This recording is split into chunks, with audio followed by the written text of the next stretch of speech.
Good afternoon, Para Wesley music lovers. Welcome to this bi-week's edition of Music with Derek. It is good to be with you once again. I feel as if I'm not sure how long I've been pre-recording because I've been busy doing synod stuff. Synod is now finished and hopefully we can get back into a rhythm of live stuff again. I'm not sure if anybody is actually watching live right now, but I do know that people will watch later, even if you aren't watching now. And it's wonderful to have you with us one way or another. A very big thank you to Derek for putting today's show together and for playing the music for us. And I'm just going to invite him to say his words of introduction. I hope you enjoy the concert today. I'm playing a few numbers from The Sound of Music. Bye-bye. Thank you, Derek. I'm experimenting with a slightly different way of bringing up the music, which our software has been updated. So I'm hoping it goes a little bit more smoothly than it used to, and hopefully I don't push any wrong buttons. So off to The Sound of Music. And I think one of the reasons that The Sound of Music touches us is that the songs, as good music does, lifts us out of ourselves and beyond ourselves. And many of the pieces of music and the lyrics and the music itself of The Sound of Music brings us to a sense of eternity, a sense of how much greater the world is than what we are aware of. Oh, hello, Ruth and Ellen. Good. Glad somebody's there. Great to see you. And so Derek is starting with Climb Every Mountain. We remember that Rodgers and Hammerstein wrote the music in 1959. And Climb Every Mountain is sung by the Mother Abbess. It's an inspirational piece to encourage people to take every step towards attaining their dreams. Apparently, according to Wikipedia, the muse behind the song was Sister Gregory, the head of drama at Rosary College in Illinois. The letters that she sent to Hammerstein and to Mary Martin, the first Maria von Trapp on Broadway, describe the parallels between a nun's choice for a religious life and the choices that humans must make to find their purpose and direction in life. When she read the manuscript of the lyrics, she confessed that it drove her to the chapel because the lyrics conveyed a yearning that ordinary souls cannot feel but cannot communicate.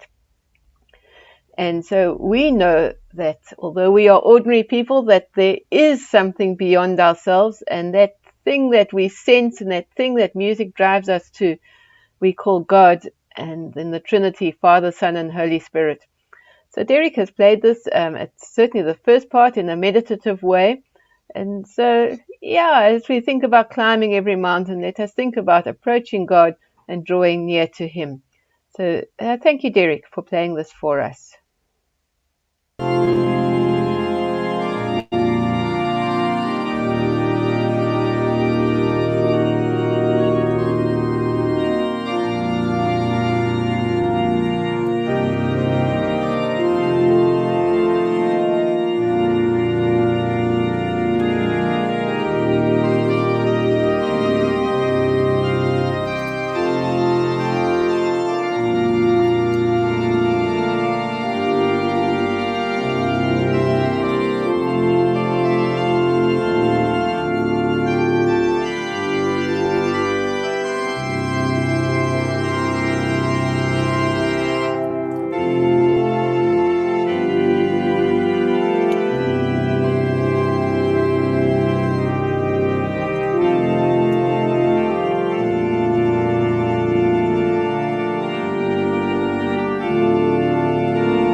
Thank you, Derek.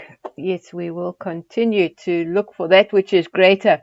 And as we listen now to Derek playing The Sound of Music, which I always think should be called The Hills Are Alive, because that's how I remember it.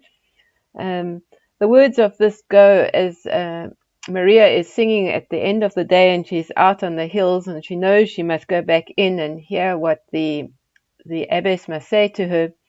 My day in the hills has come to an end, I know.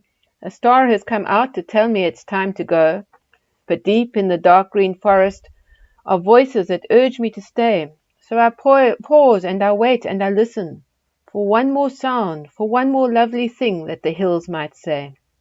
The hills are alive with the sound of music, with songs they have sung for 1,000 years. The hills fill my heart with the sound of music. My heart wants to sing every song it hears.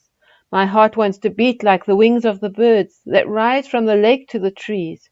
My heart wants to sigh like a chime that flies from a church on a breeze.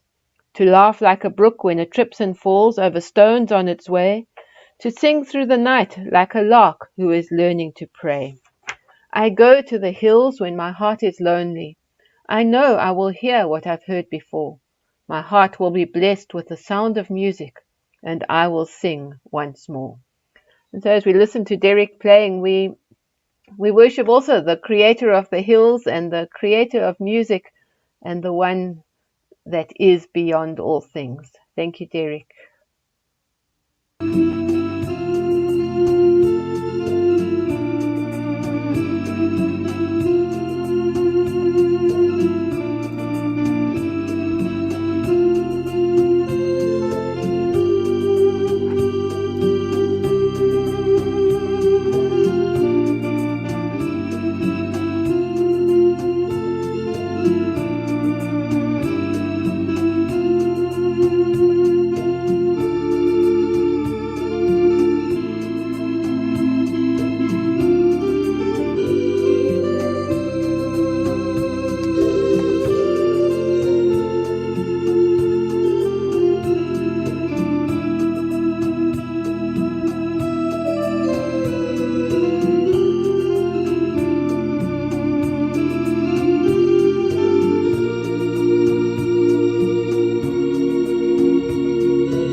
and I will sing once more.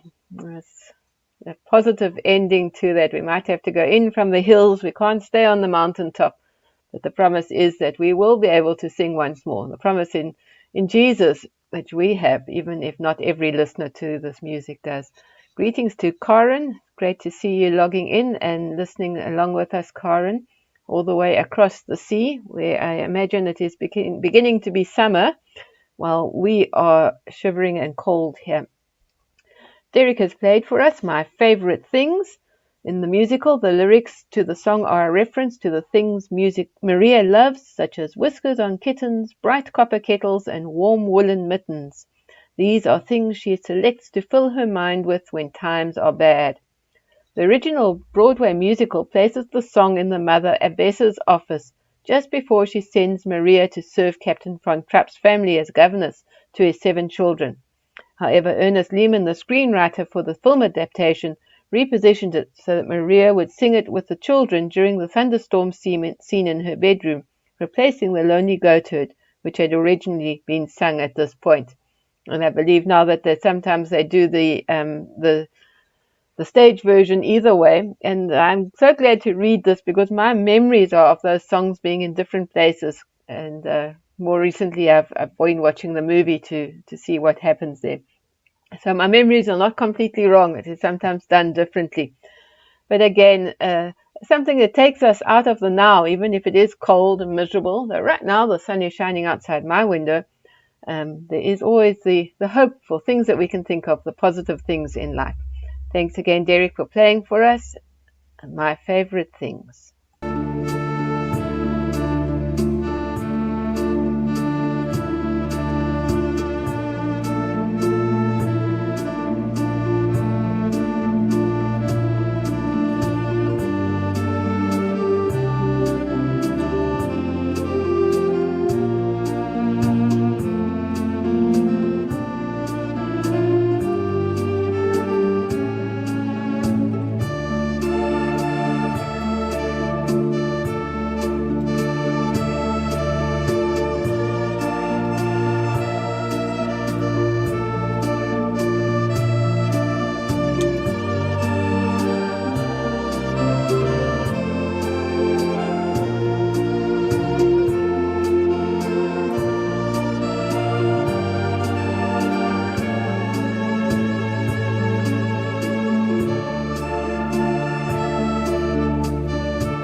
Thank you, Derek, for the arrangement and the cheerful music.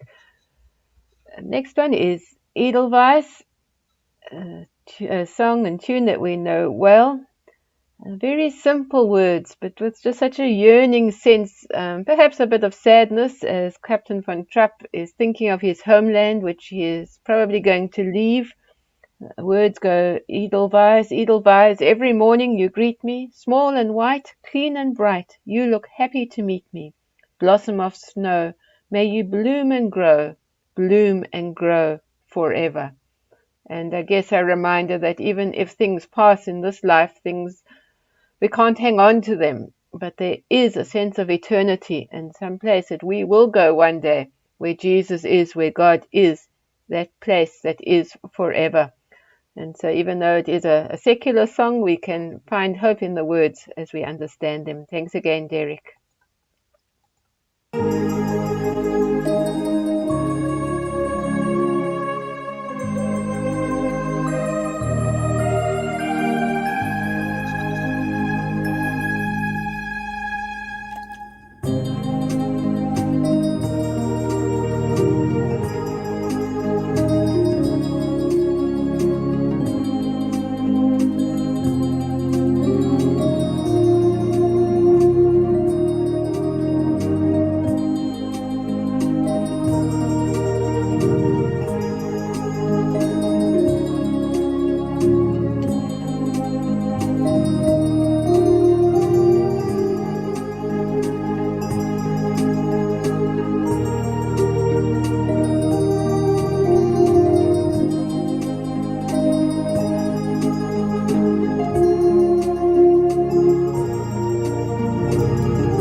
Okay, just saw those little tiny Edelweiss right at the end there, running up the keyboard.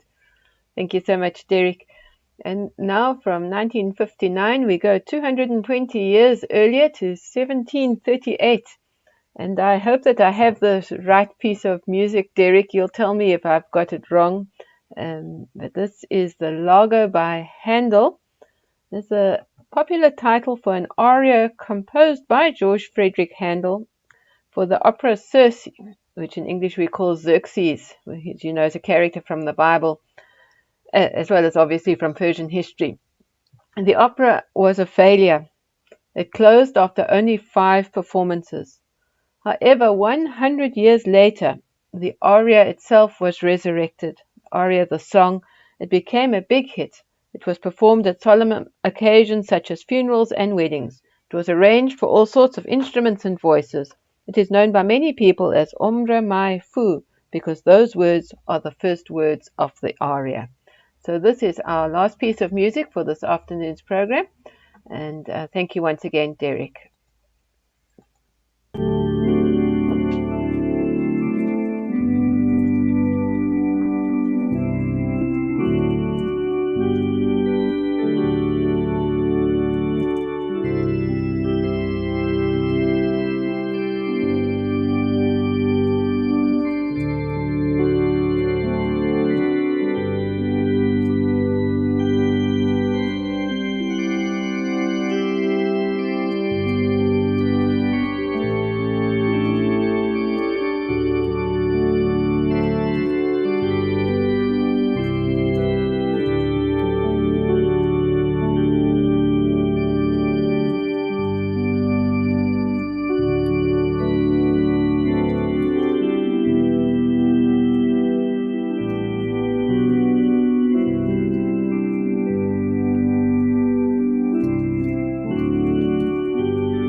Thank you so much, Derek. I love to hear something different, and it's great to have what you have given us this afternoon. Thank you, everybody, for joining us. Those that are online now, thank you for keeping me company so that I'm not just speaking out into the empty void. Thank you to those that watch later. And yes, thank you for all your support. And thank you so much, Derek, for what you have contributed to us, not only on Music with Derek, but on Sundays and Wednesday evenings. You are a blessing to all of us at Para Wesley. And so our program is over. We will see you again in 2 weeks' time for another edition of Music with Derek. Wishing you all a wonderful and blessed afternoon.